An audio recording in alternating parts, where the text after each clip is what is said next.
Hi hello నమస్తే welcome to Haripriya's media. సినీ పరిశ్రమలో చాలా మంది నటీమణులు తమకంటూ ఓ గుర్తింపు తెచ్చుకున్నారు. అందం, అభినయంతో మెప్పించారు. ఎన్నో సూపర్ హిట్ చిత్రాల్లో నటించి తమదైన నటనతో ప్రేక్షకుల హృదయాల్లో చెరగని స్థానం సంపాదించుకున్నారు. కానీ ఆ తర్వాత నెమ్మదిగా అవకాశాలు తగ్గడంతో ఇండస్ట్రీకి దూరమయ్యారు. పెళ్లి, పిల్లలు అంటూ ప్రస్తుతం తమ ఫ్యామిలీ లైఫ్ ఎంజాయ్ చేస్తున్నారు. అలాంటి వారిలో ఈ హీరోయిన్ ఒకరు. ఒకప్పుడు సౌత్ ఇండస్ట్రీని ఓ ఊపు ఊపేసింది. బ్యాక్ టు బ్యాక్ ఆఫర్స్ అందుకుంటూ టాప్ హీరోయిన్గా దూసుకుపోయింది. తక్కువ సమయంలోనే స్టార్డమ్ అందుకుంది.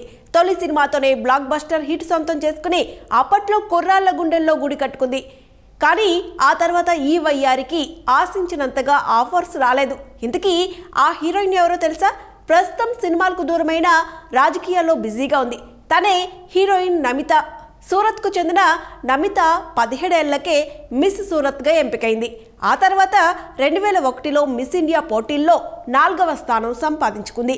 నటనపై ఆసక్తితో సినీ పరిశ్రమలోకి అడుగుపెట్టిన నమిత 2002లో ఆర్యన్ రాజేష్ హీరోగా నటించిన సొంతం సినిమాతో కథానాయికగా వెండితెరకు పరిచయమైంది.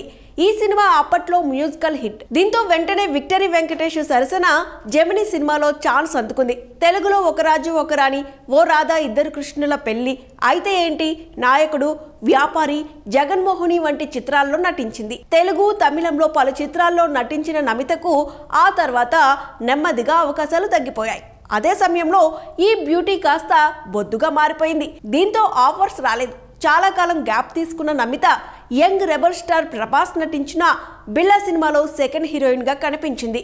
బొద్దుగా ఉన్నప్పటికీ ఈ మూవీ గ్లామర్ లుక్స్తో మరోసారి వెండితెరపై సందడి చేసింది. ఆ తర్వాత బాలయ్య నటించిన సింహ సినిమాలో సింహ వంటి చిన్నోడే అంటూ స్పెషల్ సాంగ్లో చిందులేసింది. అటు గ్లామర్ రోల్స్, ఇటు స్పెషల్ సాంగ్స్ చేసిన నమితకు ఆఫర్స్ రాలేదు.